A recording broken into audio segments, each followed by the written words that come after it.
Assalamualaikum warahmatullahi wabarakatuh. Perkenalkan, nama saya Chandra Ramadhani Sulaiman, NIM F1D1200018 dari Prodi Teknik Pertambangan Fakultas Sains dan Teknologi Universitas Jambi. Di video kali ini saya akan menjelaskan tentang contoh dan kegunaan mineral dari kelas utama, mayor, dan kelas minor. Untuk tugas mata kuliah Kristalografi dan Mineralogi dengan dosen pengampu Bapak Wahyudi Zahar STMT. Oke, klasifikasi mineral itu sendiri berdasarkan anion atau polianion dibedakan menjadi dua kelas utama. Yang pertama yaitu kelas mayor yang terdiri dari 7 bagian, yaitu native element, sulfida, halida, oksida dan hidroksida, karbonat, sulfat dan silikat. Kemudian ada kelas minor yang terdiri dari 8 bagian yaitu sulfosat, nitrat, borat, tungstat, fosfat, arsenat, vanadat dan molibdat. Oke, kita masuk ke kelas utamanya atau kelas mayor. Oke, kita masuk ke bagian yang pertama, yaitu native element. Contoh dari mineral native element ini yaitu emas. Berikut ada gambar dari emas. Kegunaannya, seperti yang kita tahu, emas dapat digunakan sebagai perhiasan seperti cincin, gelang, kalung, dan lain-lain. Selain itu juga, emas juga biasanya digunakan sebagai barang komoditas karena harganya yang selalu naik. Kemudian ada sulfur. Ini ada contoh gambar sulfur. Kemudian kegunaan dari sulfur atau belerang ini, dia dapat digunakan sebagai pupuk. Selain itu juga, sulfur dapat digunakan dalam bubuk mesiu, korek api, insektisida, dan juga fungisida. Selanjutnya ada perak. Berikut ada gambar perak. Kegunaan dari perak, banyak manfaat perak yang telah dikenal karena sifat logam mulianya, termasuk dari segi moneter atau keuangan. Perak dapat dijadikan perhiasan dan juga cermin. Perak juga dapat digunakan untuk keperluan menyolder.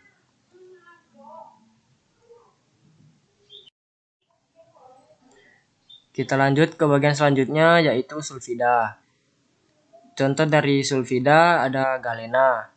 Berikut gambar dari galena. Kemudian kegunaan dari galena ini berfungsi sebagai biji untuk sebagian besar produksi timbal di dunia. Timbal inilah yang saat ini berguna untuk baterai timbal. Kemudian mineral yang kedua ada pirit. Pirit ini dapat digunakan sebagai perhiasan. Selain itu juga, pirit juga dapat digunakan di berbagai industri, contohnya di industri kertas. Kemudian yang ketiga ada mineral kalkopirit. Berikut gambarnya. Dan ini kegunaannya yaitu sebagai biji tembaga. Sejak zaman dahulu, mineral ini telah dimanfaatkan untuk menghasilkan biji tembaga dengan cara teknik peleburan.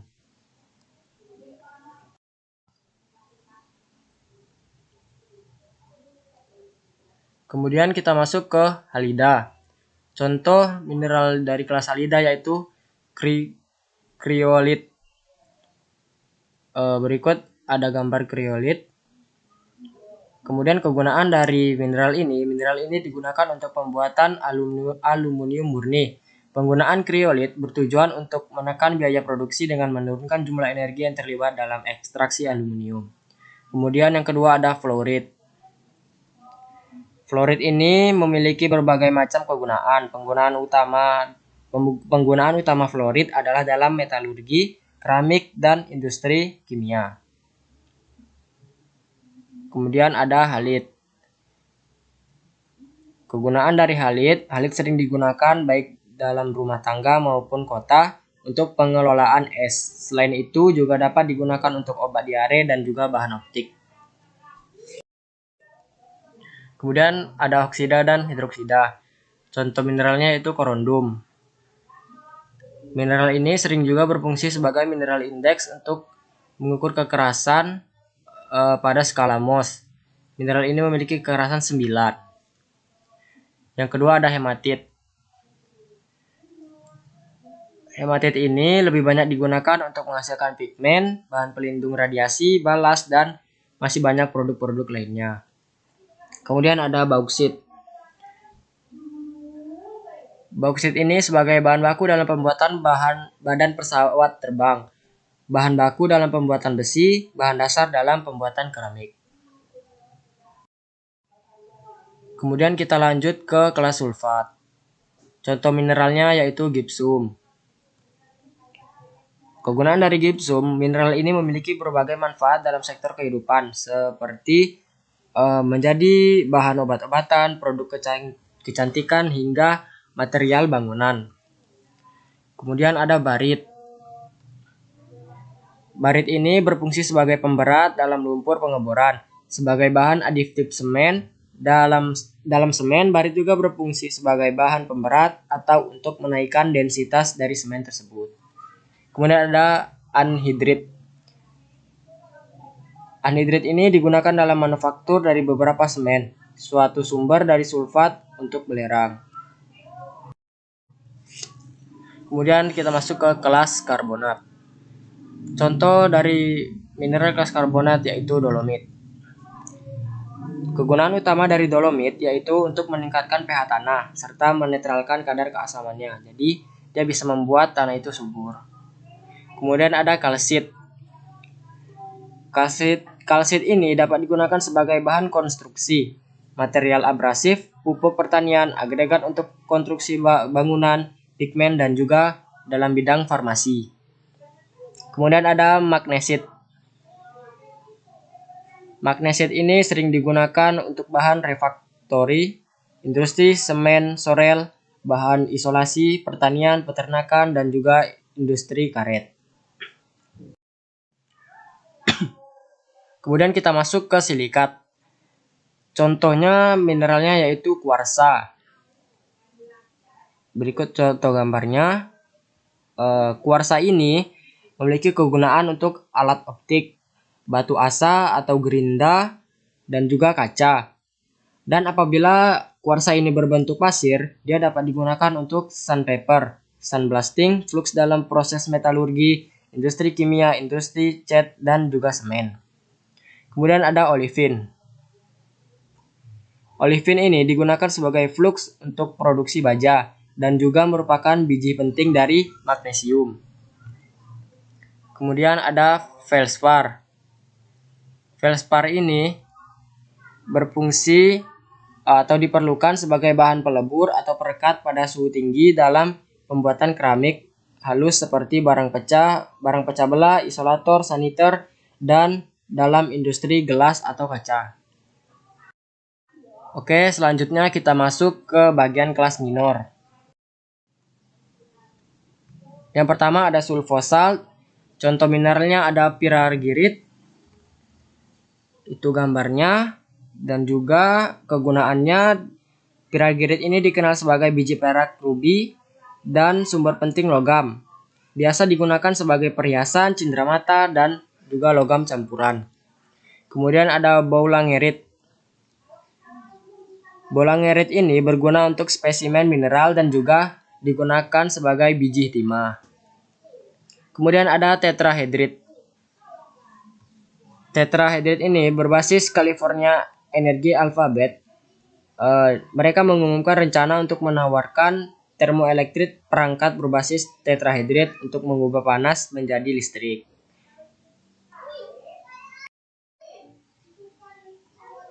Kemudian kita masuk ke kelas nitrat. Yang contohnya yaitu sodium nitrat. Sodium nitrat ini merupakan bahan intermediate yang sebagian besar dikonsumsi sebagai bahan baku untuk pembuatan pupuk, bahan eksplosif pada pembuatan dinamit, pembuatan kaca, dan juga pembuatan cat. Kemudian ada niter. Niter ini berperan penting untuk digunakan sebagai pupuk dan juga pada serbuk mesiu. Kemudian ada barium nitrat.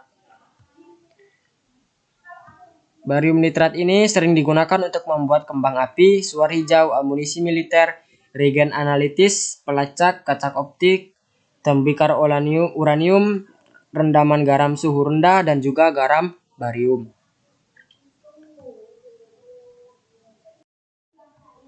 Kemudian kita masuk ke kelas borat. Contoh mineralnya yaitu boraks. Mungkin ini sudah tidak asing di telinga kita sudah familiar mungkin mendengar boraks. Ini contoh mineralnya.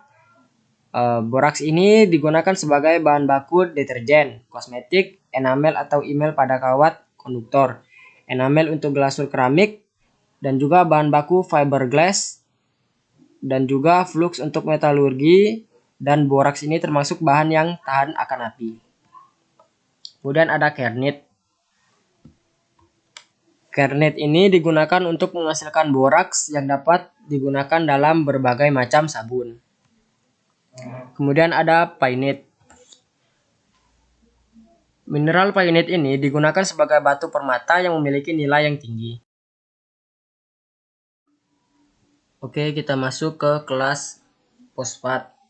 Contoh dari mineral kelas fosfat ini ada mineral apatit. Kegunaan dari mineral apatit ini digunakan sebagai pupuk atau sumber dari fosfor dan juga dapat membawa logam tanah jarang. Kemudian ada mineral piromorfit. Mineral piromorfit ini digunakan sebagai sumber dari timbal dan juga dapat digunakan sebagai pembatas buku. Kemudian ada mineral lazulit. Mineral lazulit ini digunakan biasanya sebagai liontin atau kalung.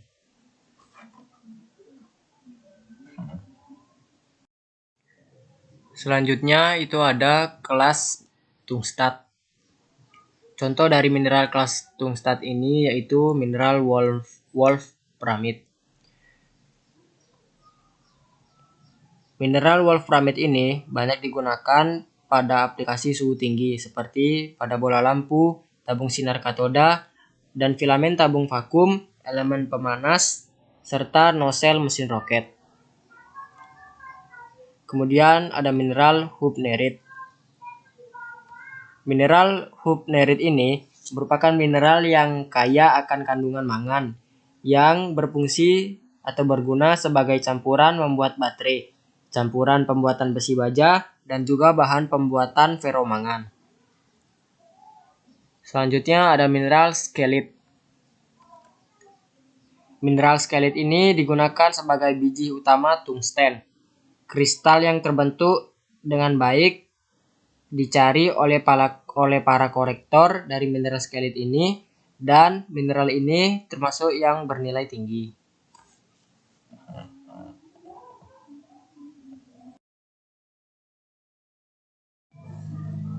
Selanjutnya kita masuk ke kelas arsenat. Contoh dari mineral kelas arsenat yaitu anabergit. Mineral anabergit ini merupakan mineral yang menjadi biji nikel minor dan juga sebagai spesimen mineral. Kemudian ada mineral kernowit. Mineral kernowit ini merupakan salah satu mineral yang sangat langka sehingga banyak diburu kolektor dan memiliki nilai jual yang tinggi. Kemudian ada mineral cornwallit. Mineral ini digunakan atau dimanfaatkan sebagai pupuk. Oke, selanjutnya mineral vanadat. Yang pertama vanadinit. Selain sebagai sumber vanadium, vanadinit juga merupakan sumber timah hitam. Selain sebagian besar digunakan untuk campuran baja, ekstrak vanadinit juga dipakai untuk campuran titanium. Kemudian ada thiamunit. Mineral thiamunit ini adalah sebagai biji uranium. Kemudian ada mineral karnotit. Mineral karnotit ini adalah sebagai biji uranium. Mineral ini digunakan untuk menghasilkan perangkat yang melibatkan zat radioaktif. Kemudian ada kelas molybdet. Contohnya yaitu molybdenum disulfida. Kegunaannya digunakan sebagai pelumas padat dan zat anti haus suhu tinggi, tekanan tinggi, sebagai katalis dalam penghidropercahan fraksi minyak bumi yang mengandung nitrogen, belerang, dan juga oksigen. Kemudian ada wulfenit. Digunakan sebagai biji timbal dan juga biji sekunder dari molybdenum. Mineral ini juga sering dicari oleh para kolektor. Kemudian ada molybdenum trioksida. Digunakan sebagai perekat antara enamel dan logam. Itu saja yang dapat saya sampaikan, kurang lebihnya mohon maaf. Wabillahi taufiq walhidayah. Wassalamualaikum warahmatullahi wabarakatuh.